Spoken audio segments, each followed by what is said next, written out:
bien disponible en République démocratique du Congo. Les conditions climatiques sont favorables à toutes les activités agricoles.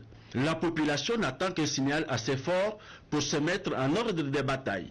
Seulement voilà, des moyens matériels et financiers font défaut pour booster l'agriculture, créer des emplois, mettre un terme au chômage récurrent des jeunes et transformer localement certains produits. À la question de savoir comment financer le secteur agricole.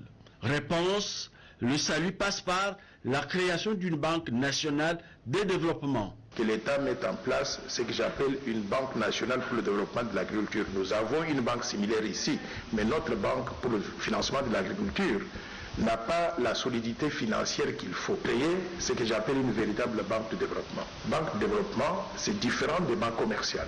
Pourquoi? Parce que les banques commerciales ne prennent pas des secteurs de risque dans certains secteurs qui sont supposés être très risqués ou bien porter beaucoup plus de risques, notamment le domaine de l'agriculture, de l'élevage ou de la pêche. Cette banque de développement serait, par exemple, pour arriver à la constituer, l'équivalent de ce qu'on a connu dans le passé, la SOFIDE, mais la SOFIDE était trop petite. Moi, je l'appelle la Banque internationale pour la reconstruction et le développement de la RDC, qui pourrait absorber les restes de la SOFIDE, qui pourrait absorber le fonds de promotion industrielle, et il y a une petite unité qu'on appelle la cellule d'appui aux petites et moyennes entreprises. On peut mettre tout ça ensemble, élargir le capital considérablement, y amener des bailleurs de fonds comme actionnaires, et à ce moment-là, cette banque pourra avoir des muscles financiers suffisants pour financer des grands projets dans des domaines différents.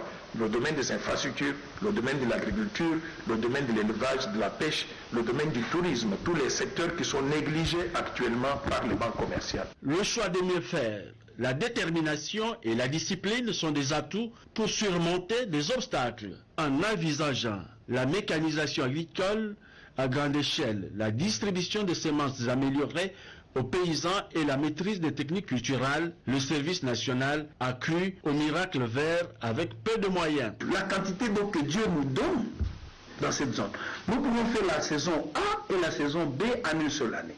C'est-à-dire nous commençons, comme la pluie commence au mois d'août, nous semons au mois de septembre, nous récoltons au mois de février, nous semons au mois de février, nous récoltons au mois de mai. Facilement, avec Ngandajika et Kanyamaka CC, nous pouvons produire 800 000 tonnes annuellement. Mais en plus de ça, nous pouvons renforcer avec l'encadrement des paysans. S'ils sont en train de produire dans cette zone 500 000 tonnes, nous pouvons aussi doubler leur production juste en mettant la semence améliorée à leur disposition. Nous levons parfois, nous pensons qu'il faut de bons moyens pour faire des choses que nous voyons. Non, l'huile végétale ici que nous faisons n'exige pas beaucoup de moyens. Je vous promets que d'ici le mois de mai, juin, à Kanyamaka, vous verrez que les bâtisseurs, que les services nationaux sont en train de produire de l'huile végétale. Donc rien avec on ne jette rien, tout c'est de l'argent.